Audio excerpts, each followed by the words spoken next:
This is not a horse-drawn carriage, old man. Let me fix this carriage in exchange for just a bowl of white rice. Can I fix it for a meal? They laughed at homeless veteran, unaware he was an automobile legend. The Aston Martin sat under the showroom lights like a fallen king, gleaming paint and leather, hiding a secret no technician could solve. For weeks, the dealership had paraded it as a curiosity, a machine too perfect to run, an engine that refused to obey the most expensive diagnostics. Customers gawked, mechanics shook their heads, and the staff laughed about the million-dollar paperweight.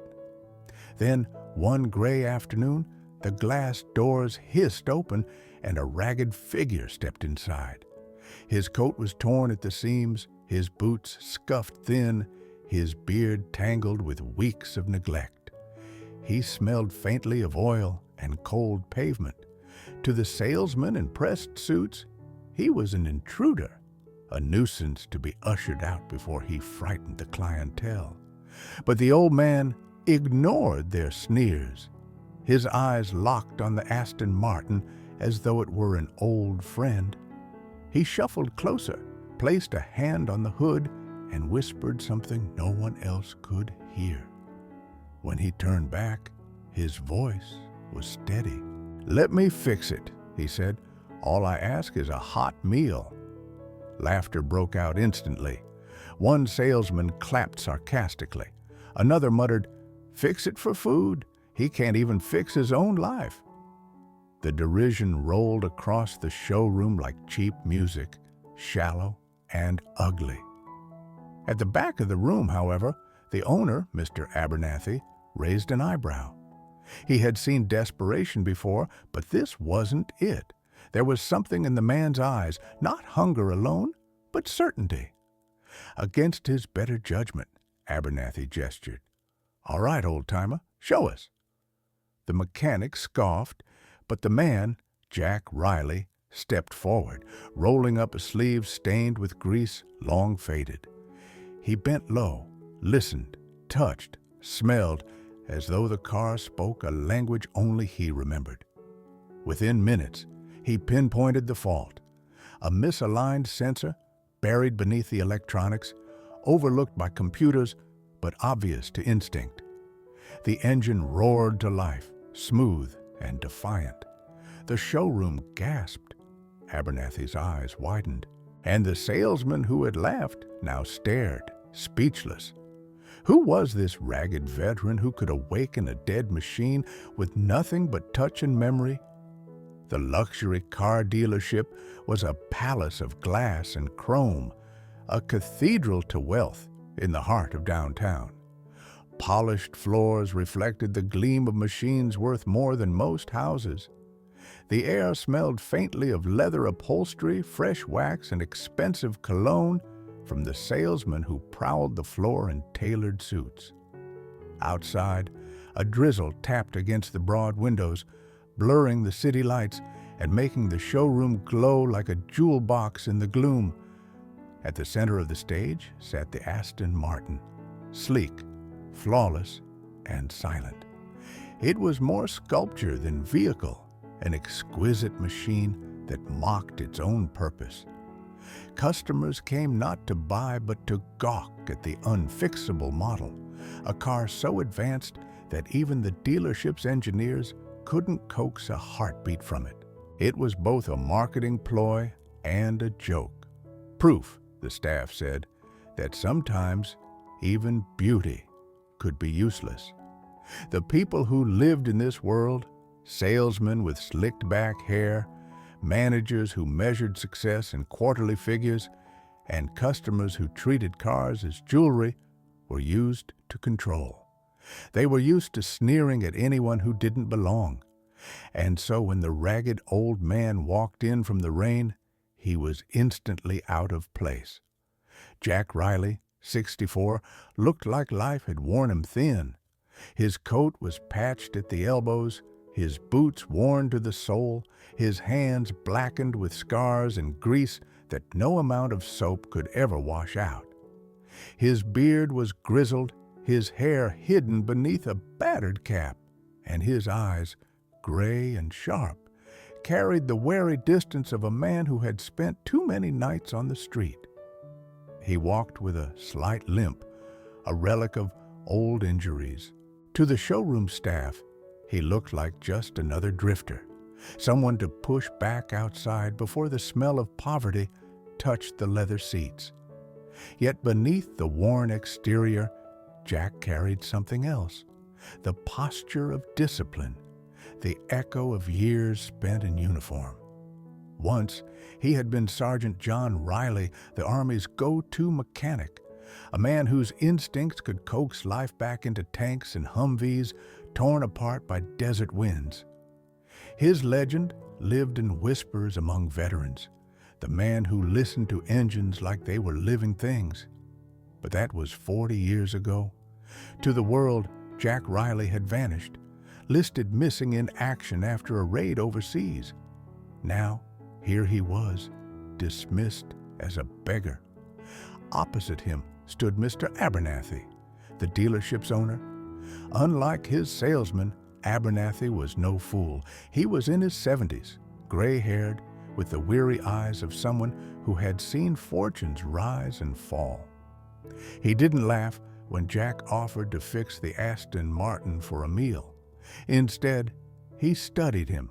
Abernathy had built his empire on risks, on reading people as much as reading markets. And there was something about the way Jack's hand lingered on the Aston Martin's hood, gentle, reverent, almost intimate, that made him pause. The sales team scoffed, circling like wolves. What's he going to do? Tighten a bolt with his teeth? One jeered. Another muttered, probably thinks the engine runs on magic beans. Their arrogance was armor, their cruelty a reflex. But Abernathy silenced them with a raised hand. Let him try. The crowd fell quiet as Jack shuffled closer. He removed his cap, revealing a scar across his temple, and bent low to the car. He didn't reach for tools or computers. He listened. He inhaled the faint scent of stale fuel. He touched the chassis as if feeling for a pulse. His fingers, rough and scarred, traced lines invisible to the rest. It was ritual, not repair. And within minutes, he spoke. It's not the engine, Jack murmured. Sensors misaligned. Your machines couldn't see it because they weren't listening. This car's not broken, it's just unheard. The mechanics exchanged baffled looks. Abernathy frowned, intrigued. Jack adjusted a small component by hand, bypassing the digital diagnostics, and pressed the ignition. The engine roared awake, not coughing, not faltering, alive, smooth, powerful, perfect. The entire showroom seemed to vibrate with the sound. For the first time in years, Abernathy smiled. The salesman, who had been seconds away from mocking him again, now stared in stunned silence. The ragged stranger had done what their machines could not. But this was only the beginning. None of them yet knew who Jack Riley really was, or how the past he carried would soon collide with the present, shaking every life in that glittering room. The Aston Martin's engine purred like a jungle cat, smooth and steady, filling the glass showroom with vibrations that felt almost alive. For a moment, no one spoke. The salesman, who had mocked Jack just minutes earlier, stood frozen, their smirks wiped clean.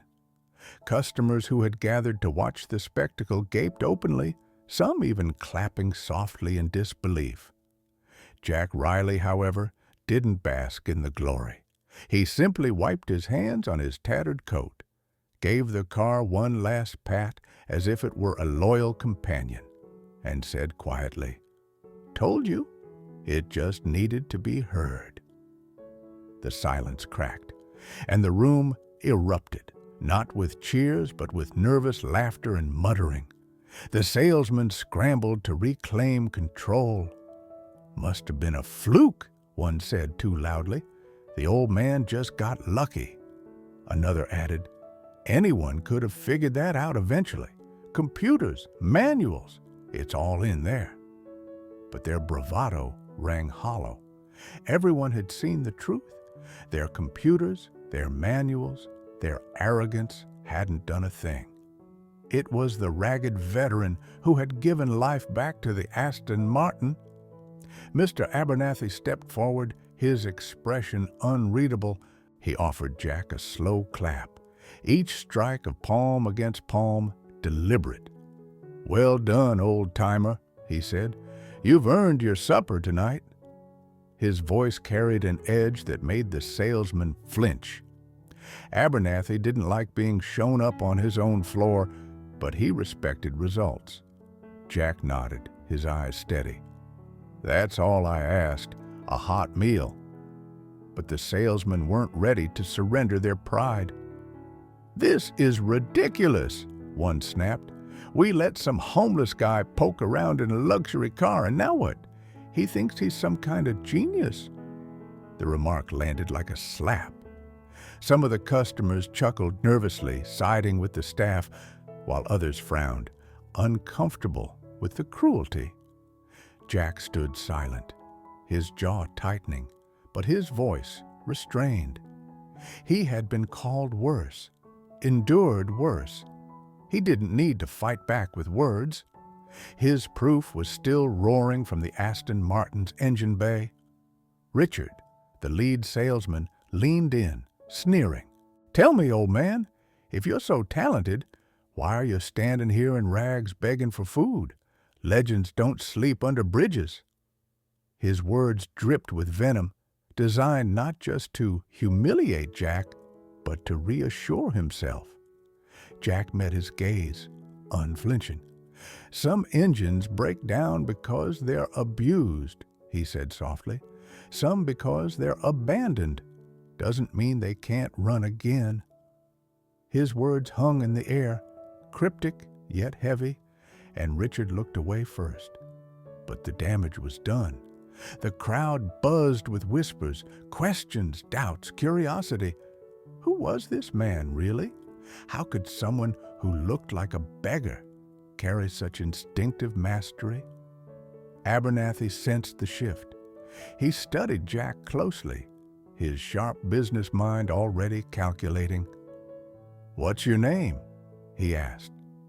Jack hesitated. For years, he had avoided the truth, living under shadows, letting the world believe he was gone. Finally, he murmured, "Riley, Jack Riley." The name stirred something in Abram, an older customer standing in the back. His eyes widened, recognition flashing across his face. He remembered a story whispered in veteran circles, a sergeant mechanic in Vietnam known as the Auto Whisperer, a man who could fix anything under fire but had vanished in action 40 years ago. Could this really be him? But before Abram could speak, Abernathy stepped closer, smiling like a shark. "Jack Riley," he repeated, savoring it. "Well, Mr. Riley, it seems you've got more to offer than most of my so-called experts. How would you like to earn more than a meal? How would you like a chance to work here?" The offer was half genuine, half trap. To Abernathy, Jack was no longer a nuisance. He was an opportunity, a spectacle, a story that could be sold. And though Jack didn't know it yet, this moment would be the start of exploitation, fame, and a journey that would force him to confront both the ghosts of his past and the family he thought he had lost forever.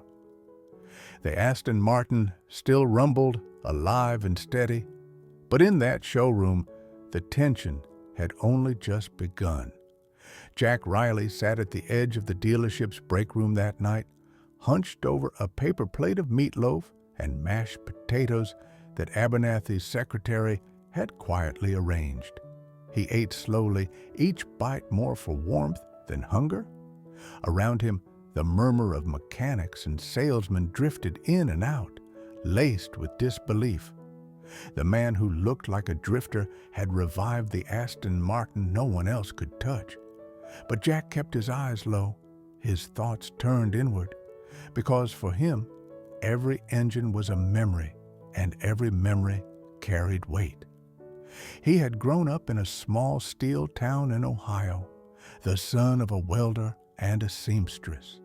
The garage behind their house was his playground. While other boys chased baseballs, Jack chased the rattle of wrenches, learning to disassemble his father's old pickup and put it back together before he was 12.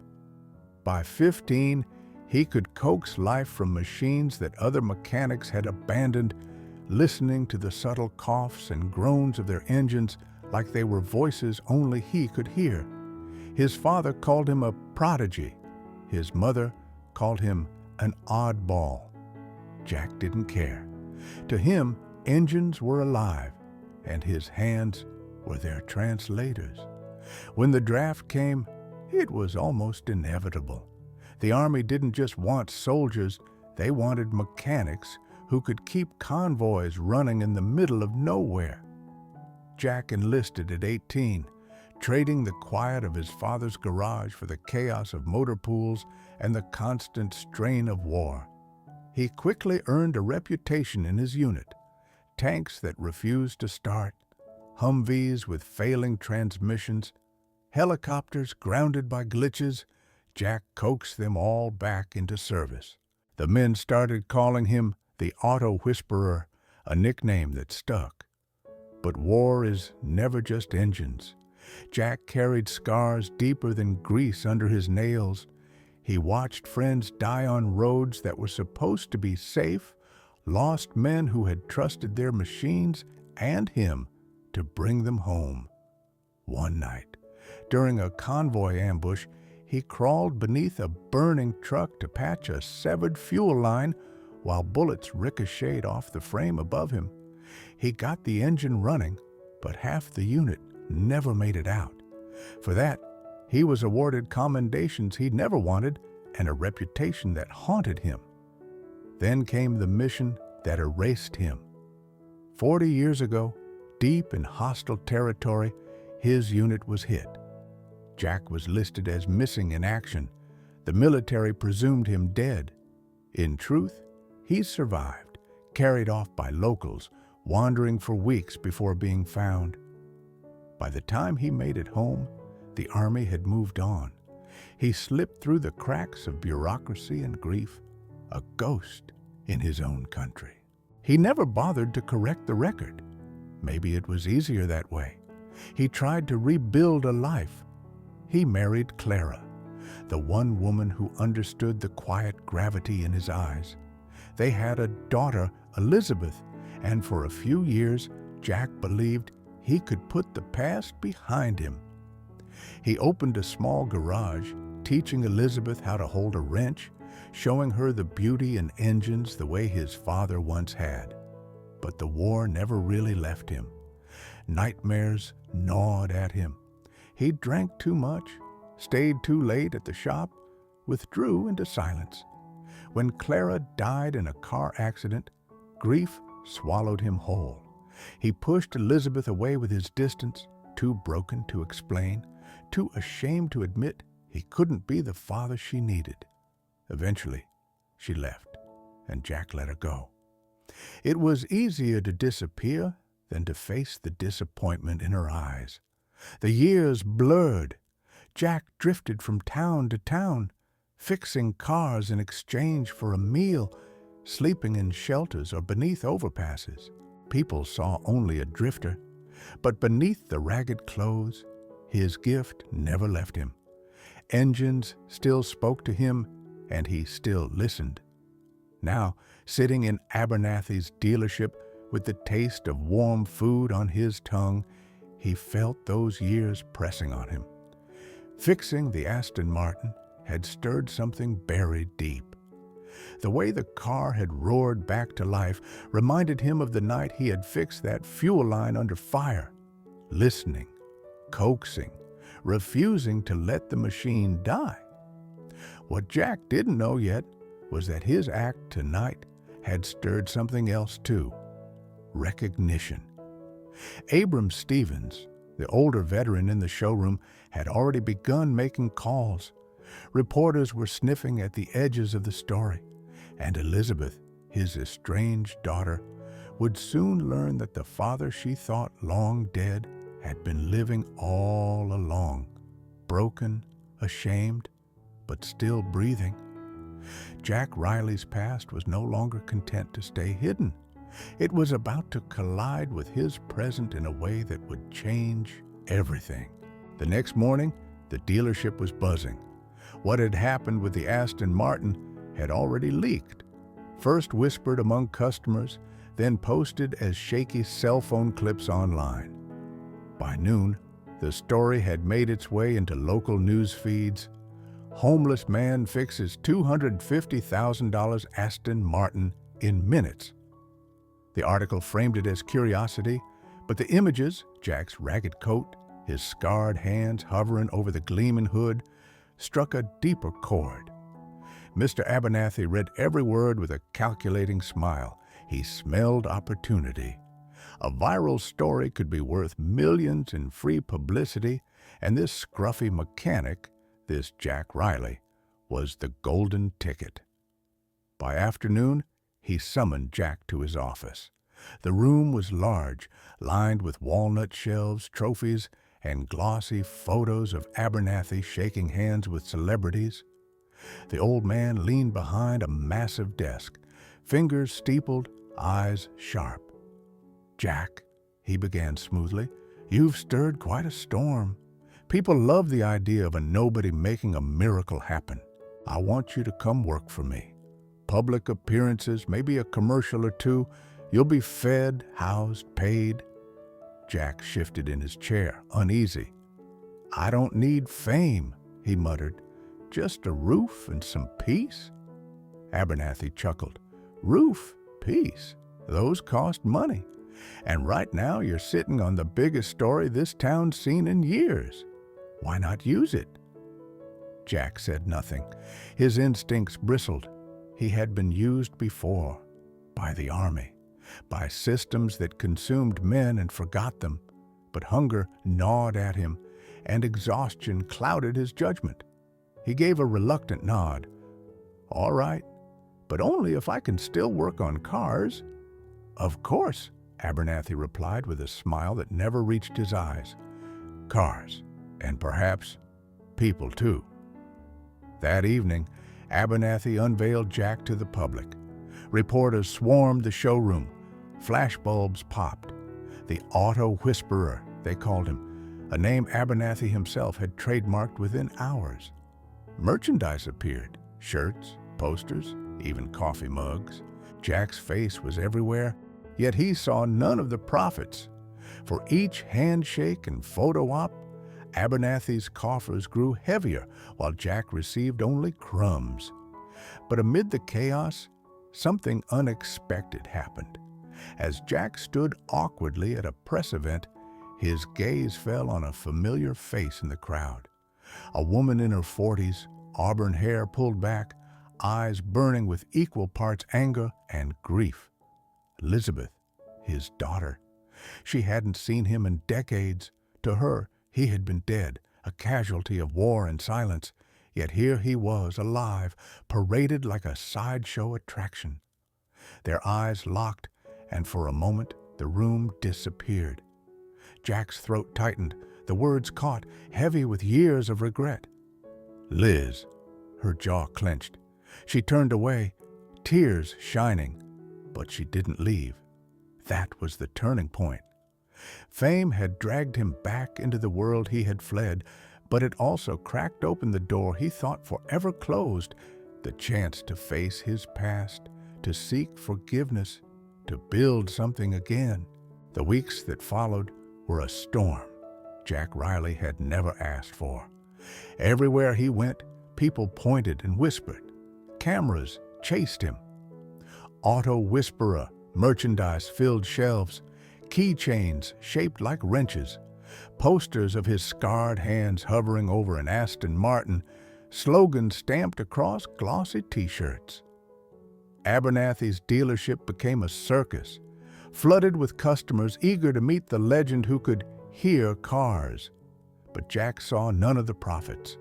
His reward was a cot in the back office, 3 meals a day, and endless demands to smile for photos. Each night, he sat alone, staring at the war medals Abernathy had framed and displayed in the showroom without his permission, tokens of battles that still bled in his dreams. Elizabeth came often, but their conversations were fractured, brittle. Years of abandonment had built walls too thick for easy words. "You let me think you were dead," she said one night, voice trembling with fury.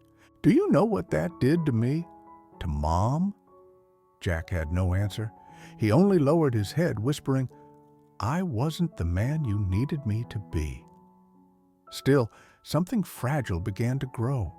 Her sons, Mark and Luke, teenagers with grease under their nails and curiosity in their eyes, hovered near him. They asked about tools, about engines, about the war. Jack showed them how to gap a spark plug, how to listen for the rhythm of a carburetor. Slowly, painfully, he realized the family he had lost was still within reach, if he could prove he deserved them. It was the Mustang that changed everything. Elizabeth had kept her mother's old 1969 Ford Mustang, rusted and lifeless in a barn.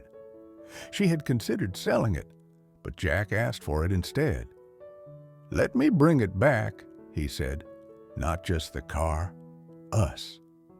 Reluctantly, Elizabeth agreed. Jack threw himself into the project. Mark and Luke helped, sanding down panels, fetching tools, learning the patience of restoration. Night after night, Jack guided them, telling stories not of battles, but of machines, of how engines could be coaxed back to life if treated with respect. The Mustang became more than metal. It became a bridge, a language through which father, daughter, and grandsons could speak without breaking. But Abernathy saw the project differently. To him, it was gold. He announced to the press that the Mustang would be unveiled at the dealership's anniversary gala, restored by the legendary auto whisperer. Jack bristled. "That car isn't yours," he growled. Abernathy smirked. "Everything you touch here belongs to me. Don't forget who put food in your mouth." The tension snapped on the night of the gala. The showroom was packed, cameras flashing, reporters crowding the stage. Abernathy boasted to the audience, waving his arms like a conductor. "Ladies and gentlemen, tonight you will see proof that miracles happen under my roof." He motioned toward the covered Mustang. "Thanks to Sergeant Jack Riley, our very own auto whisperer, this classic has risen from the grave." The cover was pulled away. The Mustang gleamed, paint deep as midnight, chrome bright as sunrise. The crowd erupted, but Jack didn't smile. He stepped forward, his voice low but sharp enough to cut through the applause. "This car," he said, "isn't a product. It isn't a prop. It's my wife's memory, my daughter's childhood, my grandson's future. And you, Abernathy, have stolen it for profit." The room stilled. Cameras turned, microphones thrust forward. Abernathy's face flushed. "Careful, Riley," he hissed, forcing a grin. "Remember who owns the rights to your name." Jack reached into his pocket and drew out a small velvet box. Inside lay his war medals, bronze and silver, tarnished but proud. He placed them on the hood of the Mustang. "Here's my down payment," he said. "You can keep the fame, keep the name, but this car leaves with me." Gasps rippled through the room. Elizabeth stepped forward, tears shining. Mark and Luke stood at Jack's side, their young shoulders squared like soldiers. Abernathy sputtered furious, but the tide had turned. The crowd wasn't cheering for him anymore. They were cheering for Jack, the ragged veteran who had asked for nothing but a meal and had given them a lesson in dignity instead. Reporters swarmed, not for Abernathy's dealership, but for the man reclaiming his life. Jack drove the Mustang out of the showroom that night, his family beside him. The roar of the engine wasn't just mechanical, it was liberation, redemption, and a declaration that he belonged to no one stage. For the first time in decades, Jack Riley was free. Mr. Abernathy had built his empire on spectacle. Cars polished brighter than truth, salesmen trained to flatter and sneer in equal measure, customers dazzled by the illusion of exclusivity. For years, it had worked. But the night Jack Riley drove the restored Mustang out of the showroom, the illusion cracked.